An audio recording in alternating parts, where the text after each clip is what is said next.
on October 13th to session, and I will start with asking the city clerk to call roll, please. Commissioner Abraham? Present. Commissioner McElroy? Present. Commissioner Watkins? Present. Commissioner Wilson? Present. Mayor Harless? Present. And Commissioner McElroy, would you lead us in the invocation tonight, please? Most certainly. Our dear Heavenly Father, we are so thankful for your love and care for us. We're also thankful for this beautiful time of the year, this beautiful day where we're reminded of your power and your greatness, and we're just so grateful. Father, our hearts are broken for Commissioner Abraham as he has suffered great loss in his family this week, and we pray that you would give them the peace that only you can give, that you would comfort them with memories of the past and the promises of eternity, and just bless his family at this time, especially his sister Margaret. We just pray you would be with them.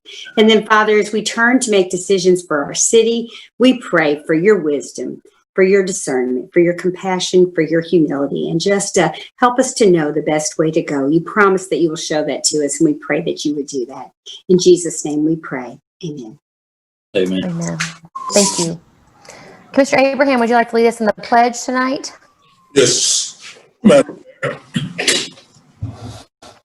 We'll count down from 3, 2, 1. I pledge allegiance To the flag United States of America, and to its republic for which it stands, one nation, under God, indivisible, liberty, and justice for all.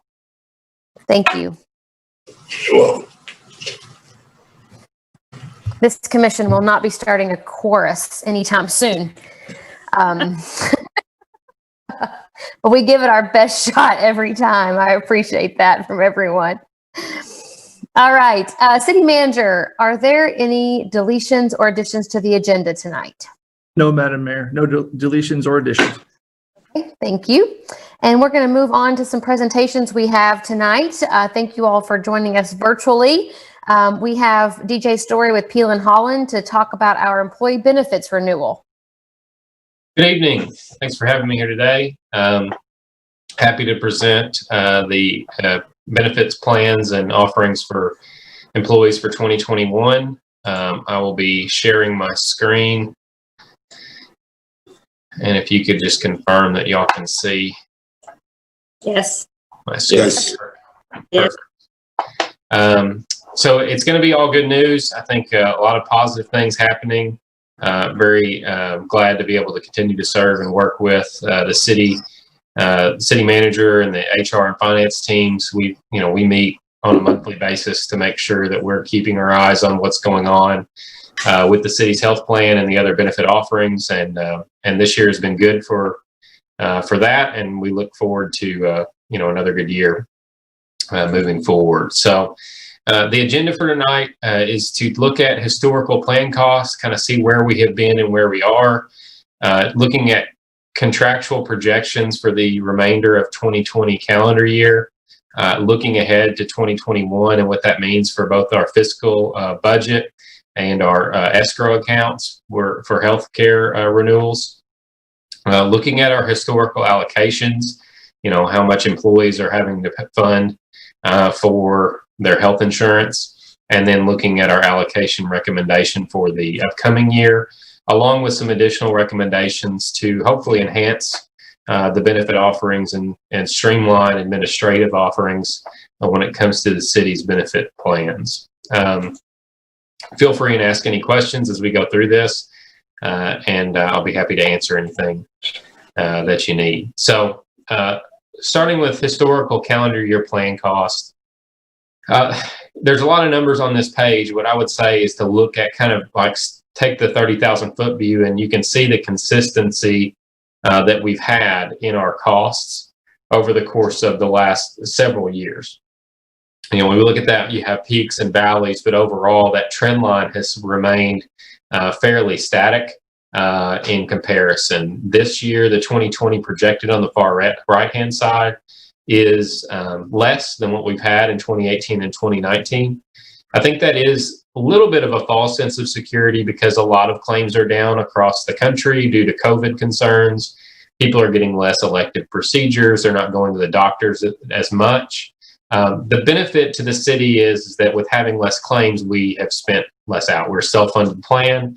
And so the claims that we spend or don't spend are just money that is retained into that health fund, which is a positive thing moving forward. The one other thing I'll note is the green bar, that stop loss reimbursement claims. When we're looking at that, we have at the city, at the self-funded side, $175,000 specific stop loss, which means any individual person that exceeds that threshold, the insurance then takes over and pays the remainder of that claim. So if someone has $1 million claim, the city's on the hook for the first $175,000. Then after that, the insurance takes over.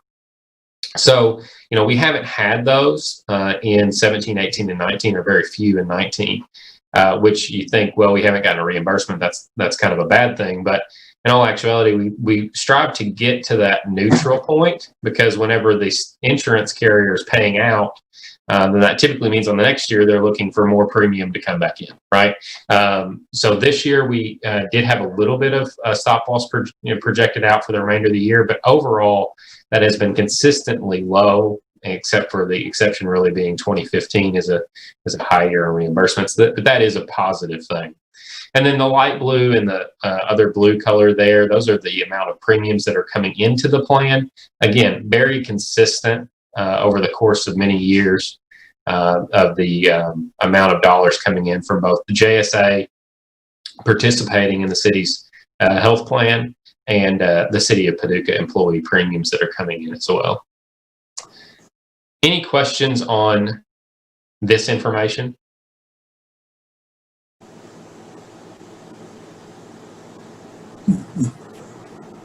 Going into escrow projections, so calendar year 2020, the projected expected claims, when we're looking at this number, we're looking at a contractual projection. And what that means is that Anthem, our current insurance carrier, projects out what they expect our claims to be at the beginning of the calendar year. They expected us to be higher than what we're actually at now because of those lower claims due to COVID. And lesser claims in the plan. But they expected us to be about 2.5 million. When you plug in all of the pieces of that puzzle, the admin insurance, budgeting for escrow, and the things that are needed within the plan, basically our 2020 projection is coming in basically neutral from where the expectation was. Our claims are obviously a little bit better than that, than the contractual projection. But all signs are pointing positive for the city. To kind of give some more context to that, I think it's better to look at this from a 2021 underwriting view. There's a lot of numbers on this page, but I'll give you the Cliff Notes version is basically the expected and maximum. What we're talking about is what the Anthem underwriter is expecting our claims to be for 2021 is 1.9 million and change. The maximum amount of claims based on our contract would be closer to 2.4. That is a reduction from where they expected us to be in 2020 because of those claims reductions and because of ongoing claims being significantly below, I think, their expectations. So that is a negotiation piece on our end to make sure we're getting that as close to an actual expected number as possible. Now, when we're looking at this, we're looking at potential runout projections and admin and insurance. From an admin and insurance perspective, our admin cost actually decreased. The Anthem cost for administrating the plan decreased this year on our renewal. Our insurance, because of that stop loss reimbursement, was a slight change, but in the grand scheme of things, very small. Roughly $4,000 for the course of the entire year. Our admin more than covered that. Admin reduction more than covered that, and the cost of our insurance. So, from a fixed cost perspective, our renewal was less than flat. From a expected claims renewal, it was negative from where we currently are today as well. But I don't want us to get a false sense of security because of those claims that are reduced this year due to factors really outside of our control. And so when we're looking at the escrow current and the escrow spec, if you look at the line basically in the middle of these columns, in the past, we put an escrow spec of $350,000. And what that is basically just assuming, you remember that $175,000 specific stop loss I mentioned before? We were basically assuming that we need to account for 2 stop loss claims in any given year. To have that back, just in case we had those high claims, be able to continue to manage that health fund effectively. This year is going to be different. We have someone already on the plan that we know is potentially going to be another spec claim. The one that we had reimbursements on this year is consistently some high cost drugs are driving that cost. We don't assume that that is going away. So that's one. 2, in any normal year, we could have 2 spec claims or close to spec claims. And then 3, those lag claims from people not getting preventive care or going to the doctor for elective procedures. We want to be a little bit extra conservative this next year in budgeting our health fund so that we don't accidentally go out there and say, hey, we're not worried about it. Our claims are great. And then we get hit with a big claims year, and then we have to dip into the general fund. That's what we want to stay away from, right?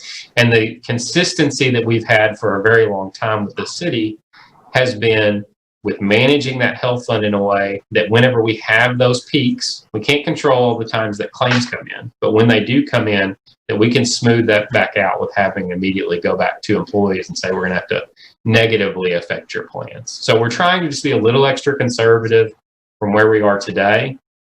By doing those things, if we have what Anthem expects us to have this next year, we would be negative 7%. From what we need, we would have more than enough to cover what we needed with our premiums that we were receiving into the plan, both between what the City of Paducah is providing based on the allocation and what the City of Paducah employees provide. If we have that max year, then we would need about 9% additional funds to get back to neutral. That's what this is saying. But that's a lot to cover. I think the easiest way to put this is, if we assume expected, we're going to be 7% to the good. If we're at max, we're at 9% in the negative direction. Being kind of hit that in the middle, that midpoint, we're about 0.89 off of where we need to be. And I think that's more than enough to say we are in a really good spot based on the healthcare fund that's been managed to continue on as we have in the past without additional disruption to employees. So we'll get to the allocations here. Before I do that, are there any questions? That's a lot of information there. Are there any questions on this in this area? I don't have any. No. On the allocations, one thing I want to touch on before we talk about the allocations the city is currently providing is that this isn't normal. We're going into, this would be the 9th year of remaining flat on our employee allocation for insurance, health insurance. This is a national average, national survey by Kaiser Health Foundation that says that between 2009 and 2014, the average employers' employee contributions, how much the employees pay, went up by 37%. From 2014 to 2019, it went up an additional 25%. So this is basically a very similar time frame that we're talking about what the city has done, where the employees' contribution has gone up by no dollars. There's no increase to employee contribution in a time where, for all intents and purposes, the other people have almost doubled in cost, right, on the average employee health insurance. So I think we have to step back and realize when we're doing a good thing, sometimes we forget to take credit for it and we forget to acknowledge the hard work that goes into that. I think it's worth acknowledging the hard work that the HR team has done, the financial team has done in order to put us in a position to be consistently improving and helping the employee benefits than actually having to go back and increase their premiums or increase their deductibles or do things that are harmful for city employees. And that's definitely something to be commended. So historical allocations, this is over the past from 2009 to 2020.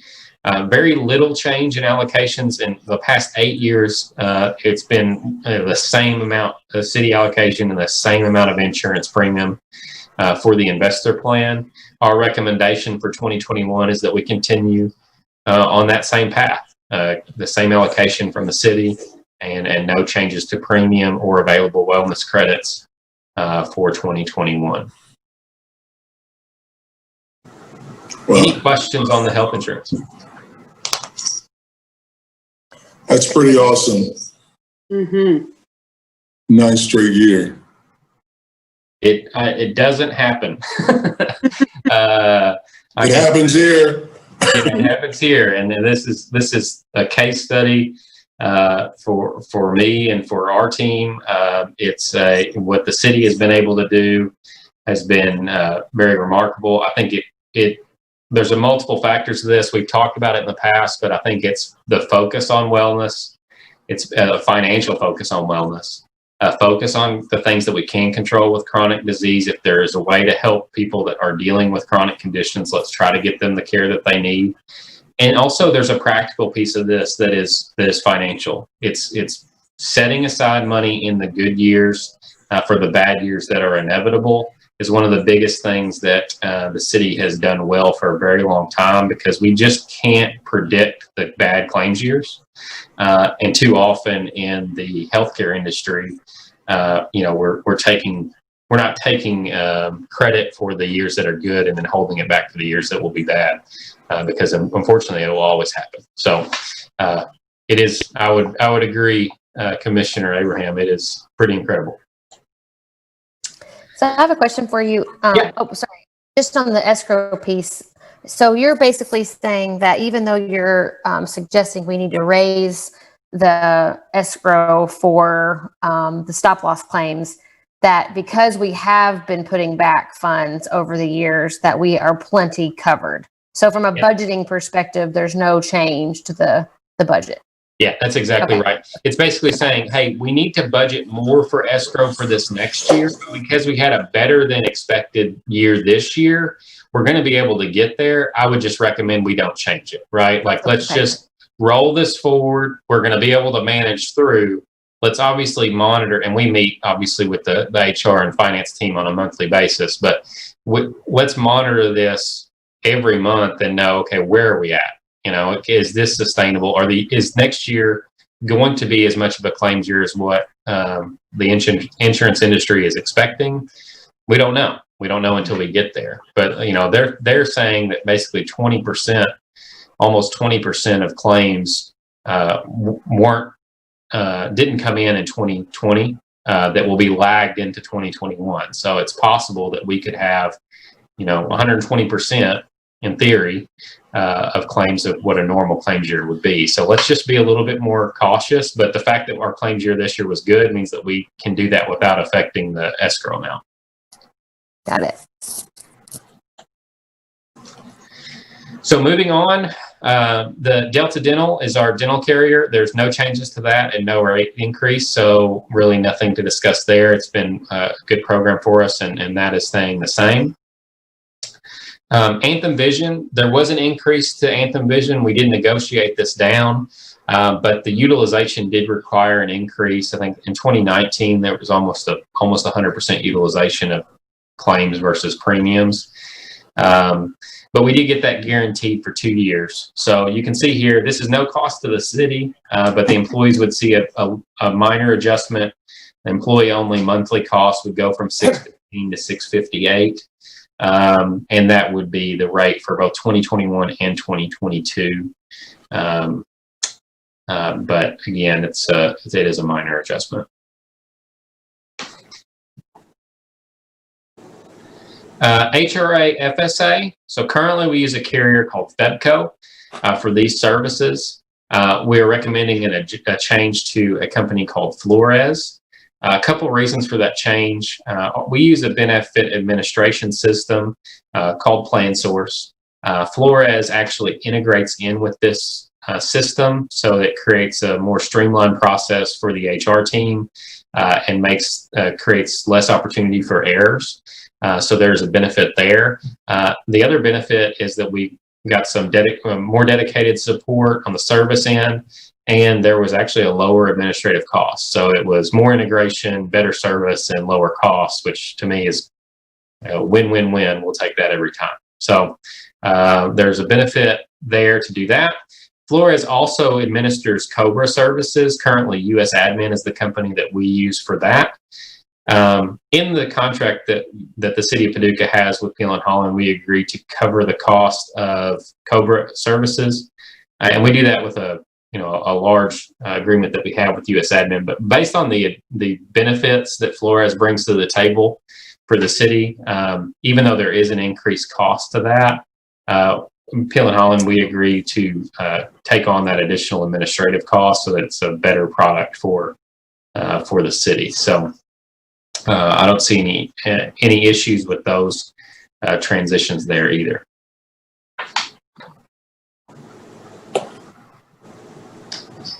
And then this is another potential benefit and change. Opportunity to change our life and disability coverage to Mutual of Omaha. Currently, we have Anthem for group term life. The reasons, again, Mutual of Omaha does integrate in with our benefit administration system to create less administrative burden. There is a lower cost to the city on our group term life benefit, which actually benefits the city. There's no change for employees. They wouldn't notice any difference. Lower cost options for employees on voluntary life and short-term disability. Currently, they have opportunities to get voluntary life through AFLAC or short-term disability through AFLAC. They could continue to get those services. We would not be taking those away. If that is the better option for them, then they can keep that on payroll deduction.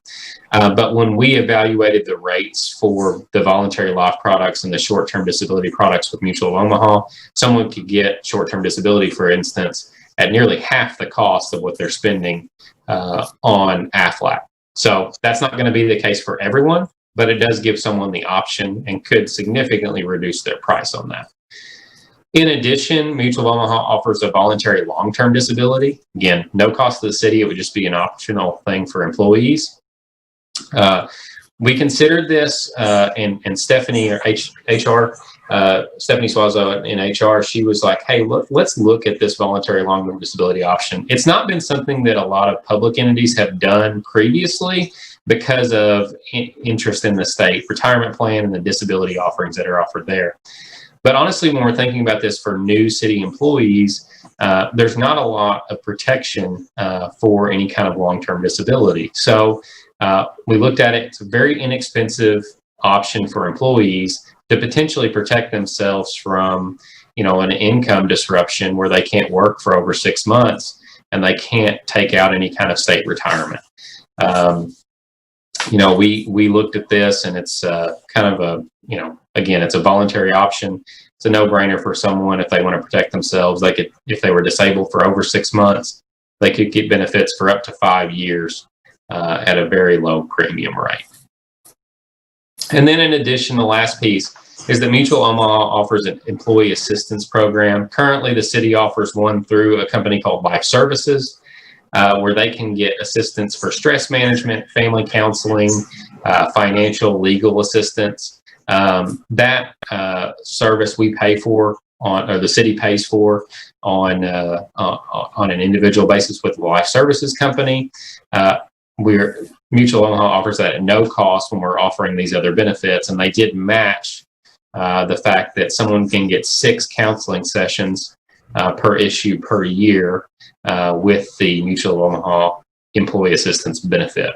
We don't get a ton of utilization on employee assistance now, but I think it's very important to have that offered out there. And especially in times like now, people can be dealing with more stress. It's important to have those offerings on the table. And this would be one that would replace the Life Services and obviously, reduce our cost on that as well.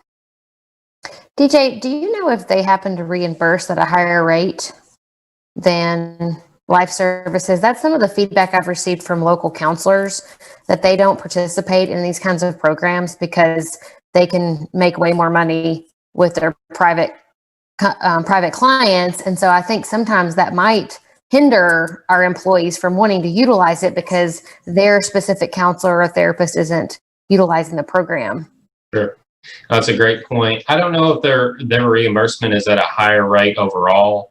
The feedback that we got when it came to, because our utilization is fairly low with life services as well, so it's hard to kind of create a disruption report like we would with a normal kind of dental or vision carrier. But the one thing that we heard from the Mutual Omaha team on this is that it really depends on the area, and their interest is once there's a client on board, then they're going to go and negotiate with the counselors that are brought to the table to try to get them within their network. So okay. I think they have a focus on outreach there. Now, is that going to be head and shoulders better than life services? I feel like it will be probably fairly similar, but we would just have to see kind of how that works. But there is a cost savings there, and the benefit is not a takeaway in our estimation from what the employees are getting today. Okay. Any questions on these? I know I covered just a lot of things there on the life and disability offerings. I'll just say, I do think, just staying on the EAP thing, I think it's such an important program that any way that we can ramp it up and make it more available, make it, I don't know how to sensitize people to feeling open to using those services. I know there's a stigma attached to it. Yeah. But any kind of, like you said, outreach program that they're willing to do individually, have one-on-one conversations. I think now is the time for the city to be ramping that up because of COVID. Just so much transition and change is happening. Our police officer, I think about them all the time, and the services that could be available to our police officers, our firefighters. So anyway, I think it's worth really trying to explore how to get more utilization of that program amongst our team. I 100% agree. And I've been doing employee meetings with other clients as well. And even though they've had an EAP for a number of years, I think this year, we've heard from the insurance carriers that mental health claims are up at a significant percentage this year just because of the stress and things going on. So I've been making sure to make a point of, hey, this is available. This is what it is. This is how you go through the process to talk with somebody. It's very easy. It's very easy to engage with these companies. They're there to help. And if nothing else, use the online resources. They're free, right? Sometimes there is like you said, Mayor, a stigma of, I don't know if I want to talk to somebody. Well, maybe get on and read a couple of things that they put out there to help with an issue. And then if you realize that I really would like to talk to somebody, then you can maybe take the next step and see what that look or feels like. But the EAP programs, they're 100% confidential. And that's the thing I want to try to hit when we're talking to employees is no one knows if you're calling in, right? The only report we ever get is a utilization says that we had this many calls. It's not where they came from or who they are. So use it. Try to make sure.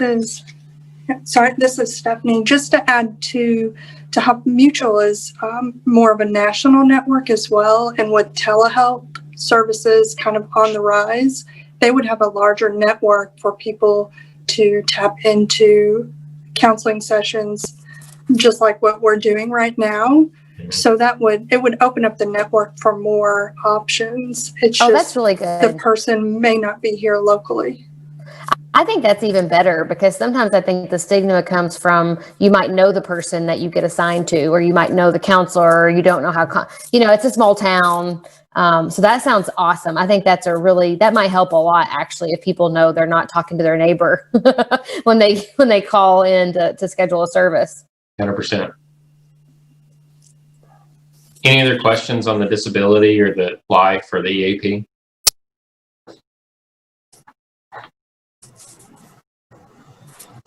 Only a couple things I have to cover are wellness. So we've kind of the allocation to wellness. That's what we're talking about today. And the broader point is that we say let's keep the maximums where they are as far as those allocations. That's not changing. But in the previous insurance committee meeting we talked to the different departments and that we really want to streamline the wellness program. We want to add more opportunities for people to earn through either wellness activities.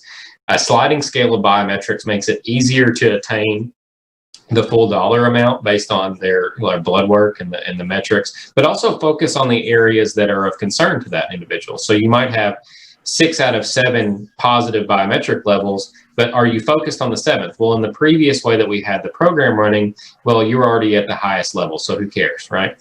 With this, it's, okay, well, I can earn more if I can get that 1 back in range. So trying to focus on that and improve health. The other thing is to add additional community-based activities, philanthropic and volunteering activities as a way to earn in the wellness program, and incentives for preventive health. Like going and getting your dental exam or your vision exam.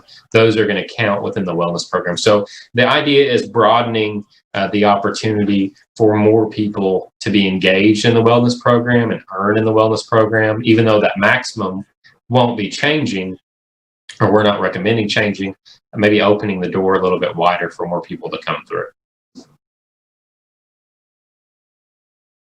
And then the last piece is HealthWorks. We signed a contract with them previously this year. They took over from Edumedics, or formerly Edumedics, Century Health, on the chronic care for folks with diabetes, high blood pressure, and high cholesterol. Giving one-on-one support, doing additional biometric screens, making sure to keep track of those folks that have those higher risk conditions to help them stay on track and stay in good health. We would obviously want to continue that program as well. So our recommendations are to hold existing rates and allocations from the prior year, to renew insurance service agreements, Anthem Health and Vision, Delta Dental, and our Peel and Holland agreement for advisory services. We'd recommend changing our group life to Mutual of Omaha and adding the voluntary life short-term and long-term options with Mutual, as well as transitioning the EAP from Life Services to Mutual of Omaha as well. We agree with enhancing the wellness plan offerings, even though the allocation stays the same, so there's no adjustment to the maximum, but just opening that door wider, as I mentioned, and then continuing the focus on chronic care with our HealthWorks contract. Looks great. Thank you, DJ. Any other questions? Well, thanks for being with us tonight. Appreciate it.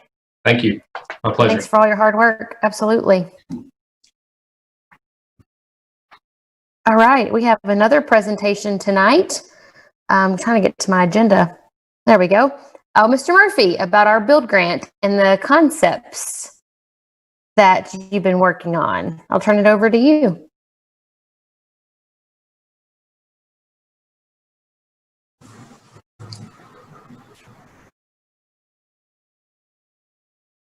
Myself. Okay, everybody hear me? Mm-hmm. Yep. Sure can. Okay, you should be seeing a, let's start video. I'm not ready to do that. We see your presentation. Okay, good.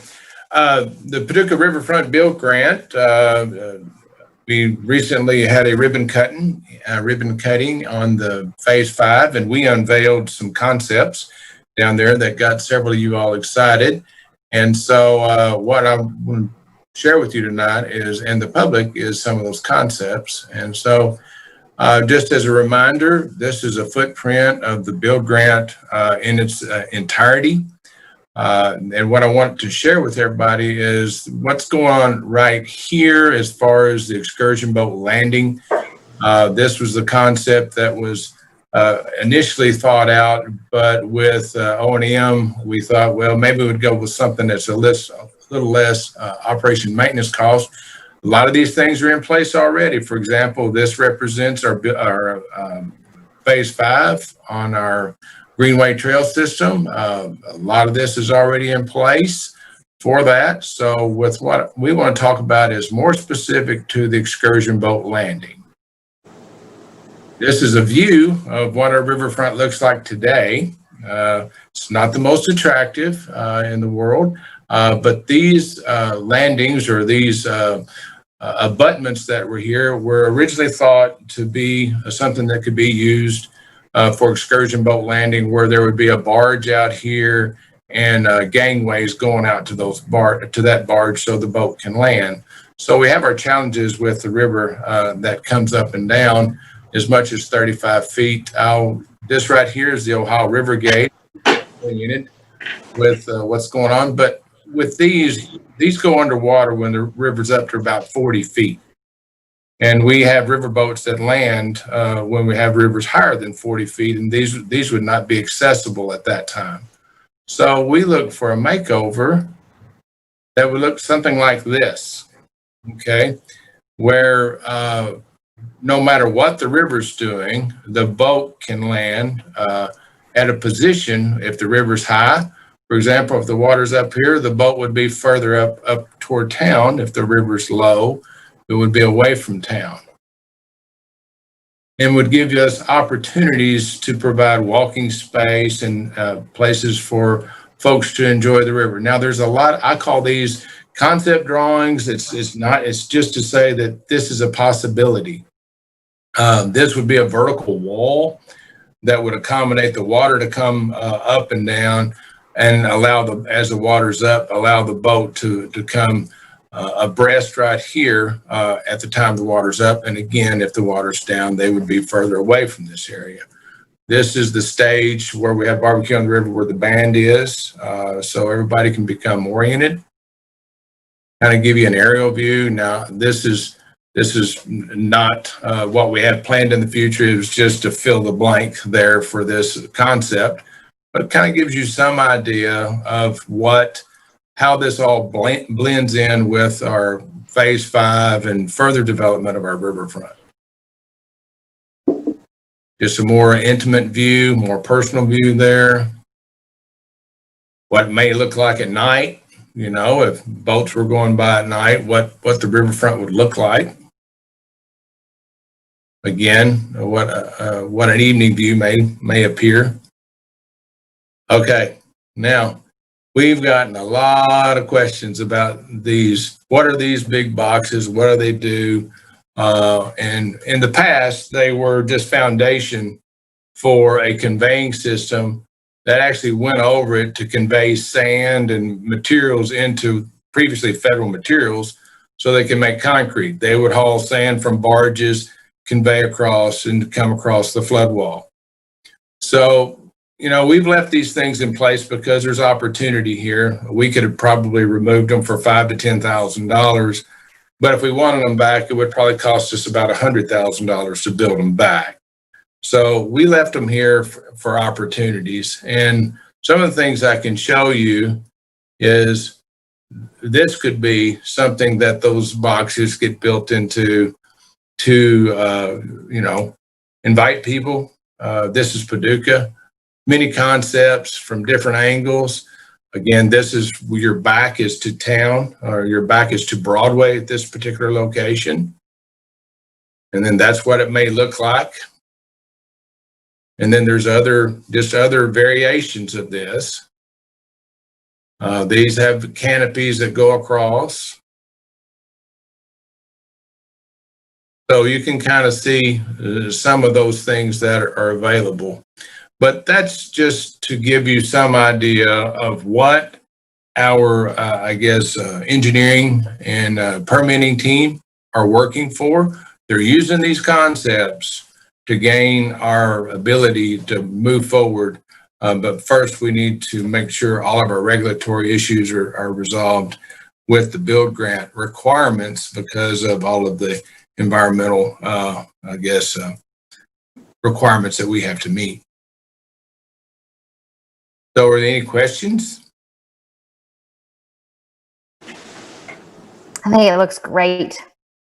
I really like the low maintenance concept. I think I was saying at the ribbon cutting, it never occurred to me that was even an option. Well, go ahead, Madam Mayor. I was just going to say I like the theory behind it, for sure. I guess I always imagined it would be just a copy and paste of the boat dock we already have, but I really like this concept a lot. Well, we've learned a lot from our transient dock and our transit facility. It does have a lot of operation and maintenance activity there to make sure we're keeping up with the water. In this particular case, the water can rise and fall. But the operation and maintenance generally on this is to go down and hose it off. You're not having to deal with the utilities and whether or not we're having to disconnect them or reconnect them. And then there's no real moving parts here. There's no floats, there's no gangways. It's all fixed construction, whereas the water can come up and the excursion boats can land, the water can go down and the excursion boats can land. And it's just very simple. Mm-hmm. I think it looks great, Rick. Let's get it done. Yeah, it's beautiful. I can't wait to walk down there and see a big riverboat there. Very exciting. We're working as fast as we can.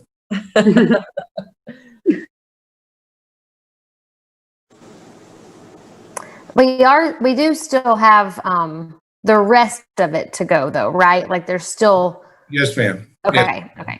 Again, these are just concept drawings specific to what our permits are looking at right now. The permits that we're going for are for the overall project. But since we were down there on the phase 5, it was just a teaser of things to come, because a lot of people were asking us, well, what about this area? And we were excited to tell them we have more in the queue. Awesome.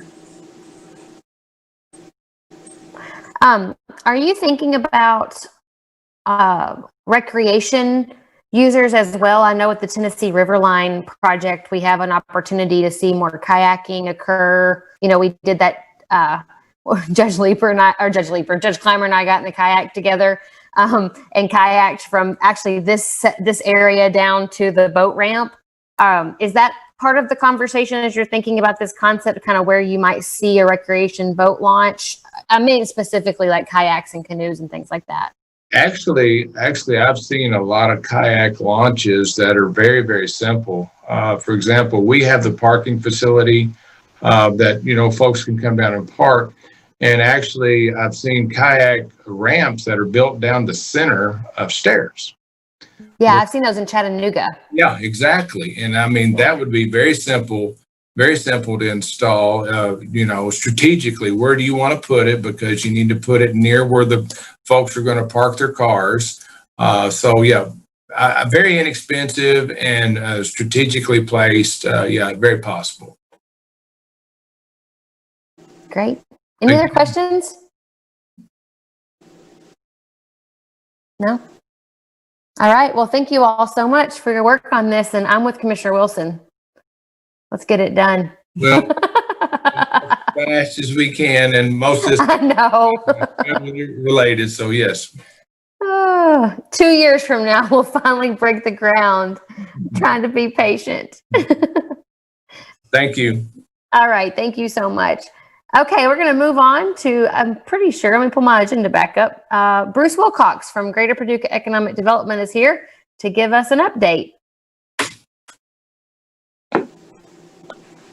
Okay, I think I need Stephen to allow me to start my video.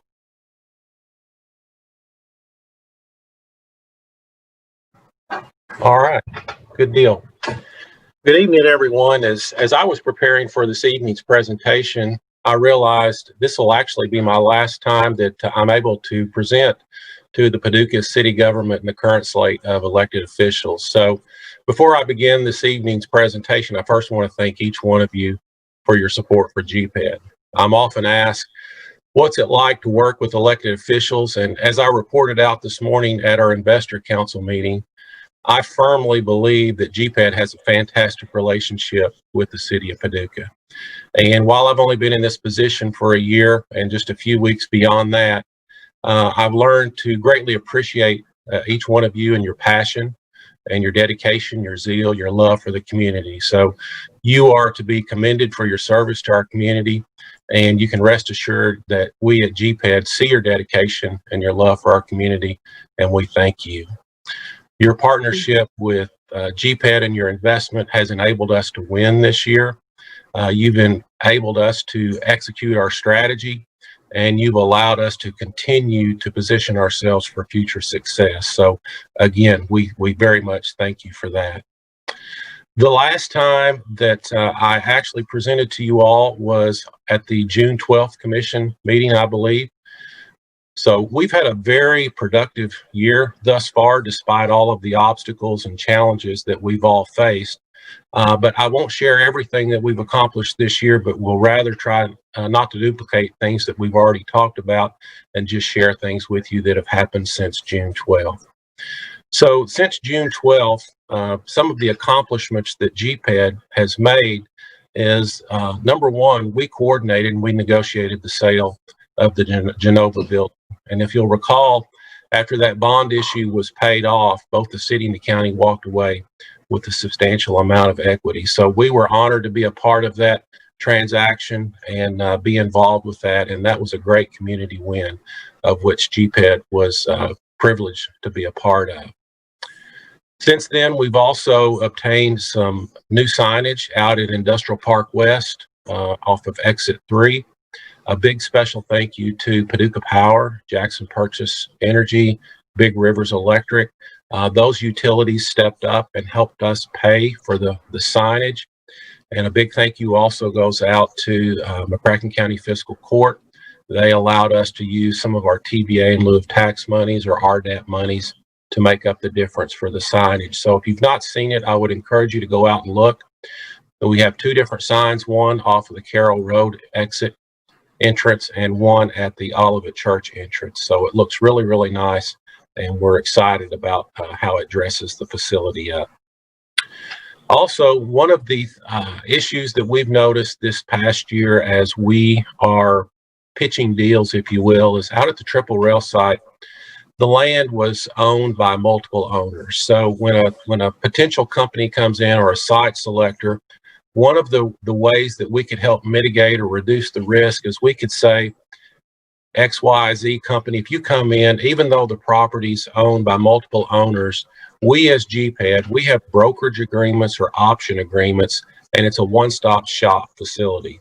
We can represent all of these owners. You can negotiate with us in good faith, and we can get the deal done. So we've obtained brokerage and option agreements on the main course of the 417 acres or so out at the Triple Rail site. And we're also working on some existing land on the west side of the railroad tracks to get some further acreage under brokerage and option agreements there as well. Since we met in June, we've also finalized the lease on the 401 Kentucky Avenue building, and we were able to structure that deal such that at the end of the lease, using the monies that we received from lease income and a portion of the monies we'd had budgeted for the building to be vacant, that building will be debt-free in 5 years. So that was a win-win-win for GPED in our community. We were able to get some jobs in there, lease the building, and then manage the debt and liquidate that over 5 years. We've continued to be engaged with the McCracken County Riverport, and as I mentioned in our investor council meeting this morning, we're working with them on some potential container on barge stuff, and with Tim Cahill, and very hopeful that some things will transpire from that as well. We've also been heavily involved with the Paducah McCracken County Industrial Development Authority with its structure, with its operations, and making some land available for sale.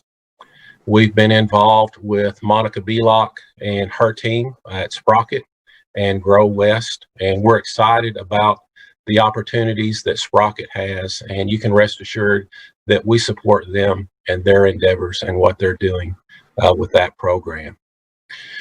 I've also been involved with Kentucky United.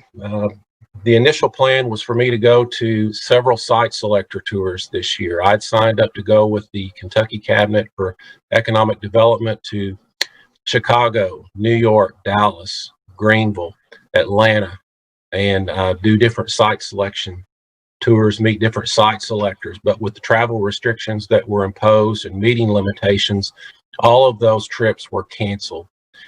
Thankfully, I've been allowed to be one of 3 economic development professionals across the state who is still participating with the Kentucky Cabinet for Economic Development and the Kentucky Association for Economic Development with the virtual presentation. So we're excited about that and the additional engagement that we're getting with the Kentucky Cabinet. We've also implemented a new website. We're very excited about this new website. The website went live just a few days before October 1st. And if you haven't had a chance to look at it yet, go out to epaducah.com. What we're excited about this is our properties and our assets now are on a national platform called LOIS, L-O-I-S, Location One Information Services. And that's a national database that site selectors go to when they're trying to identify properties for expansion. You could, in your parameters, you could say, I'm looking for a site that has river and rail access. Put that in there, bingo, it pops up our triple rail site. So we have our asset now on a national database. Additionally, we have our site linked to the Kentucky State Cabinet's website. Our assets are also promoted on the Kentucky Zoom Prospector account. So again, it's promoted on a national database.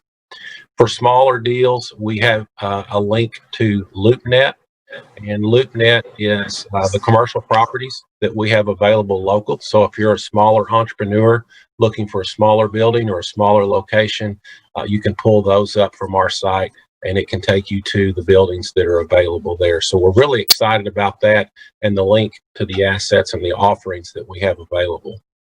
Another good thing about our website is it is linked directly to Esri and Chmura information. And for those of you who might not be familiar with that, it's basically community data information. So as often as Esri or Chmura updates their information and populates it, it updates and populates our website as well. So we will always have the most current and the most recent information available on our site. Our site also references workforce availability, quality of life issues. We talk about the 4 R's: river, rail, roads, runway, the airport. What a great logistical opportunity companies have in looking to locate here. And then finally, one of the most exciting things that we're excited about with the website is it has a site tracker piece in it. And what that means is if XYZ company got on our website and started looking around, we get a report every morning at 6:30 of the activity that hit our website the day before. If you're at your desktop and you're at a business location, we're going to get a report that XYZ company visited our site. And from that, we can see the clicks and kind of see what you looked at to try to give us some indication for some prospects to go after. So we're really excited about the site tracker feature that we have in our site now. And then beyond that, we actually have the opportunity now to manage the site and update it ourselves on an ongoing basis. We've also been very busy working a lot of projects. We currently have 20 projects in the pipeline, all at varying stages and with different amounts and prospective jobs and different capital investment levels. And I'll share more about those projects with you when we get into executive session. So, but we've got some really great projects in the pipeline, and I'm really excited to share those with you. This year, so far, we've announced 205 jobs. We partner with Murray State University and Dr. Silva in the use of their M-Plan system, IMPLAN. And M-Plan is an economic modeling software that allows you to determine what's the economic impact of having X number of jobs in X industry in my community. So when we populate into M-Plan the 205 jobs that we've been able to secure this year, what you'd find out is those 205 jobs not only support 205 families, they actually support 287 families because of the trickle-down effect of those monies being recirculated into our economy, whether it be through profits, through suppliers, or through local retail establishments or restaurants. So, you know, a good bang for our buck there with 287 families being positively impacted. And on an ongoing recurring basis, those 205 new jobs have a $22.8 million positive impact on our local GDP. So on a recurring basis, year after year, these jobs are going to add almost $23 million to our local economy. So that being said, we continue to be really optimistic about the projects that we're working on, and it's our prayer that we'll be able to announce more jobs in the very near future. So again, we're excited. This is all I have for you in our session. I'll be happy to entertain any questions or comments you might have, or we can wait for those when we do executive session. But again, it's been a privilege and an honor working with all of you, and thank you again for your service, and we wish you all the best of success. Thanks, Bruce. Thank you, Bruce. Thank you. Thank you. Thank you so much, Bruce. I do want to just say thank you to you and Heather and Nora for really, I believe, turning this organization around and really focusing the mission.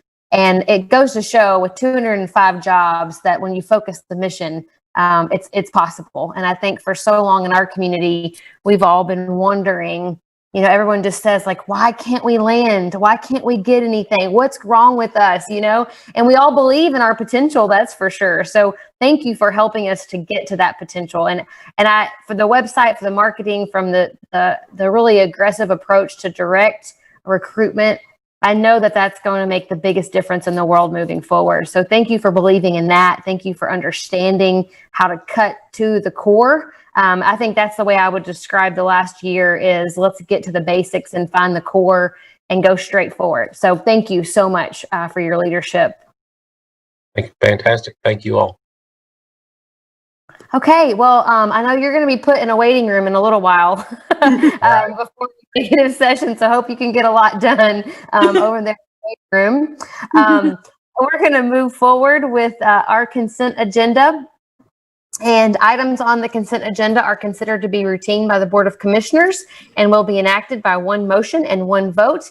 There will be no separate discussion unless a board member requests. Does anyone have anything they would like to remove tonight for separate discussion?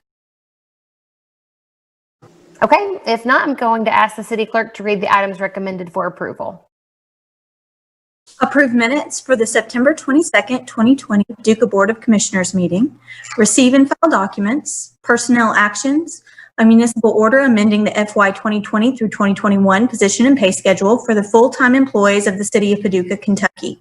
A municipal order repealing the previous FY 2020 through 2021 pay grade schedule in its entirety and adopting a new FY 2020 through 2021 pay grade schedule for the employees of the City of Paducah, Kentucky. A municipal order authorizing and directing the mayor to execute a contract with Paxton Park Golf Board, DBA Paxton Park Municipal Golf Course, in an amount of $75,000 for specific services and authorizing the finance director to transfer funds to said board. A municipal order authorizing the mayor to execute a contract with Paducah Area Transit System in the amount of $215,000 for public transportation services. A municipal order authorizing the mayor to execute a contract with Luther F. Carson Four Rivers Center Incorporated in the amount of $54,000 for specific services. A municipal order authorizing the mayor to accept a Coronavirus Aid, Relief, and Economic Security Act, CARES Act, grant through the Department of Local Government in the amount of $1,786,875 for reimbursements for the salaries of police officers and firefighters and authorizing the execution of all documents related to same. A municipal order authorizing an application for a 2020 CDBG Coronavirus Recovery Kentucky grant in an amount up to $200,000 through the Department of Local Government on behalf of Rivers Behavioral Health Center Point Recovery Center for COVID-19 related expenditures and authorizing the execution of all documents related to same. A municipal order authorizing the mayor to execute a grant application and all documents necessary for a first responders grant through the Marathon Petroleum Foundation in the amount of $4,800 to be used by the Paducah Fire Department for the purchase of 4 Ice Commander suits for water rescues and authorizing the acceptance of all grant funds awarded.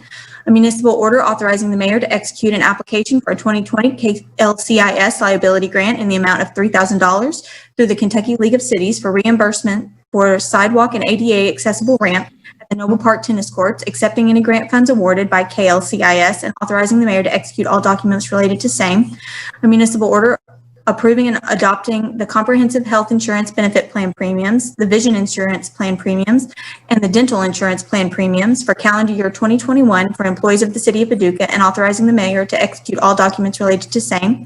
A municipal order authorizing the mayor to execute a contract for strategic health risk advisor and strategic benefit placement services with Peel & Holland Financial Group for administration of the City of Paducah's health insurance in an amount of $78,900 plus $200 per hour, subject to a minimum retainer of $5,000 for requested services related to employee bargaining, legal matters and disputes, or other similar issues, and authorizing the execution of the advisory agreement services addendum.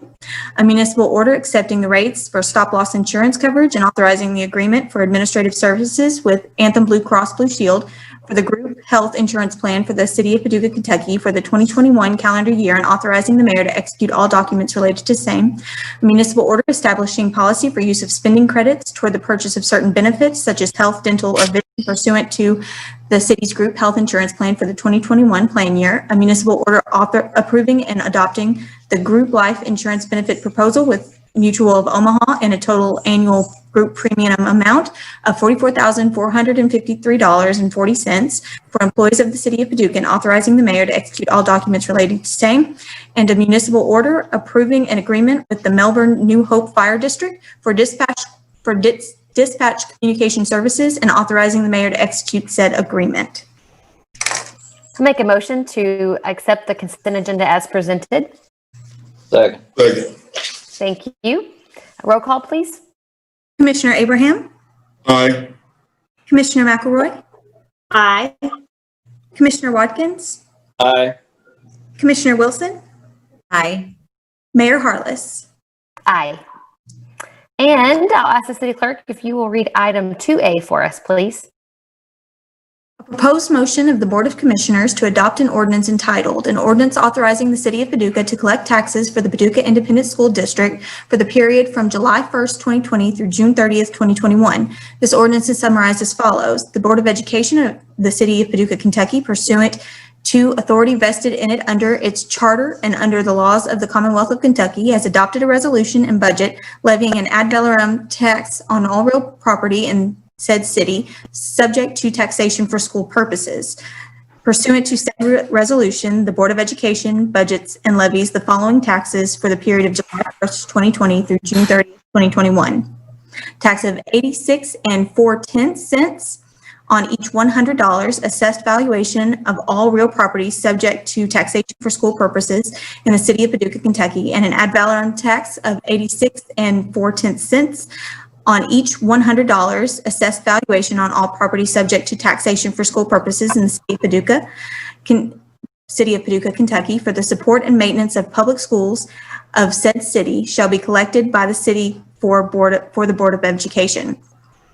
Purpose and rate per $100. Paducah Independent School District, real estate at $0.864, personal property including inventory at $0.864. Taxes authorized to be collected shall be due and payable as set forth for setting tax levies for the City of Paducah for FY 2021 as adopted September 22nd, 2020. So moved. Second. Thank you. Any comments or questions about this item tonight before we vote? I've got one question. Is the city clerk using a teleprompter? Yes, Borrow her one from computer the screen. president? I don't have it memorized, I'll tell you that much. That's excellent. You either got one heck of a memory or you got a teleprompter on you. All right. If there are no questions, I'll ask the city clerk to call roll, please. Commissioner Abraham? Aye. Commissioner McElroy?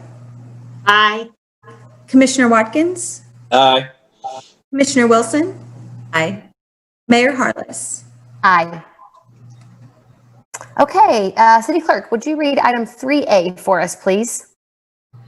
A proposed motion of the Board of Commissioners to introduce an ordinance entitled, an ordinance approving a renewal lease agreement with Forest Hills Village Incorporated and authorizing the mayor to execute said lease.